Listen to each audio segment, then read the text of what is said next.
Hey there, Sharon Horne-Ellstrom. Welcome to day 74 of our Supersize You annual challenge. Today we're going to talk about smart money management and what is working in 2026. The number one thing that I have learned over the decades, and there's been at least 5 of them, about money and how it flows and works in our life and in our personal life. Now, I will admit there have been times when I haven't done this one thing and struggled a lot. And there's been other times when I have done it. And I'm going to share 3 tools and 3 different ways of approaching this particular topic that you can adopt one of or tweak it and make it your own.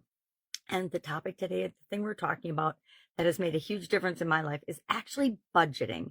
Looking at our money, looking at our finances, and knowing what's coming in, what's going out, and actually choosing to align with my values where the money goes, what I spend it on, etc. So a couple of things I've tried over the years are different budgeting programs and structures. I remember the first time I did any budgeting was actually using the envelope method. Remember that? I don't know if anybody still actually does that, but you'd get your money, you'd put it in the different envelopes allocated to different types of expenditures during the month that we all have.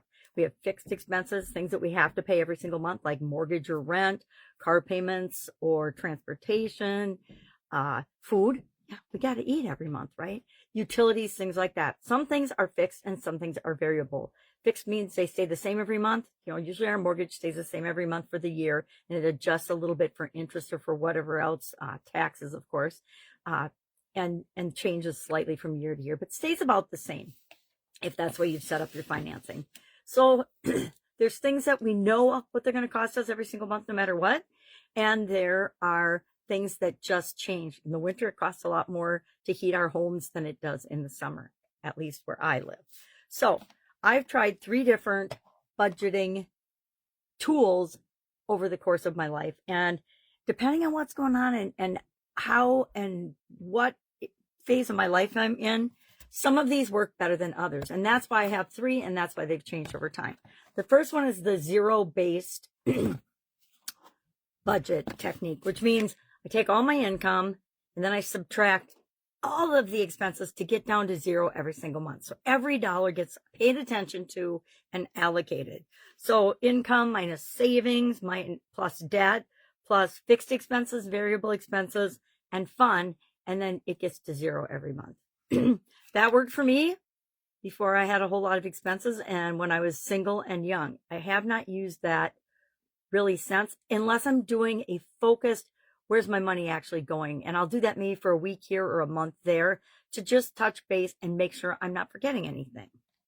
Another technique, and this is kind of along the lines of the envelope technique, was the 50-30-20. 50% for what we need, all of the needs, 30% allocated to what we want for, that to me, that's a big one for fun and things, or what purchases that we want to put money aside to, bigger purchases or things, and then 20% for savings and debts. Now, if you've got huge debt racked up, that might not work for you. You might have to dig into your wants category and use some of those funds to pay off your debt. And then the third one is profit first. And this is where you decide how much money, and we've talked about this already this month, what are you going to set aside for the future? What are you going to set aside for your emergency fund? What are you going to set aside to just because you want to build and grow something? Maybe you want to start a business, but you want to start and have a little nest egg ready to start that business, etc.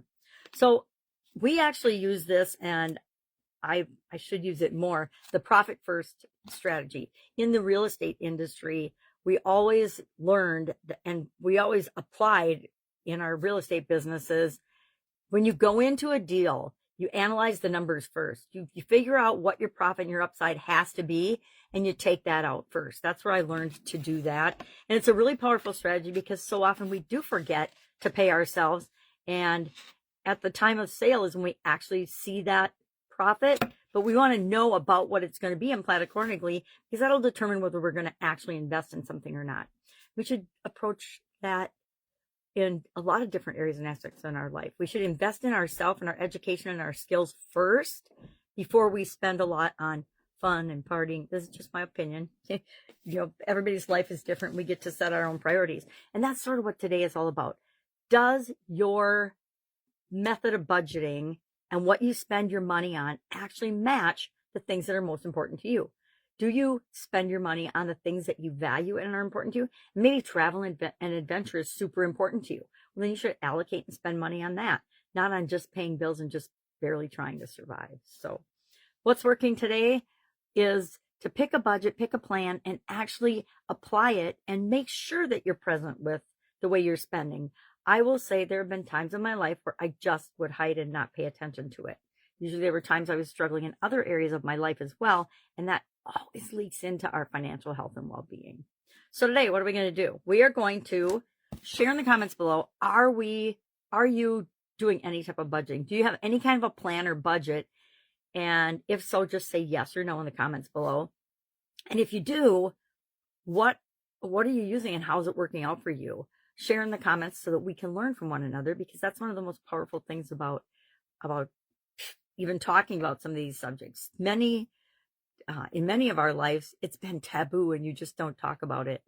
You don't mention, I know in corporate America, it was like actually forbidden. And you were told by your bosses that you didn't tell anybody else what you made, which is, I don't know, really a messed up culture, in my opinion. Everybody should know what everybody's making.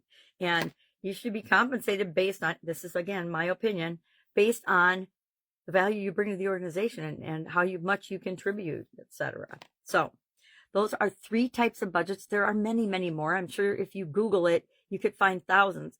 My whole point here is pick one, apply it, try it out for a while, see if it works for you, tweak as necessary. Even the 50, 30, 20, I just said, if you got a lot of debt, you're going to have to dig into that wants category, right?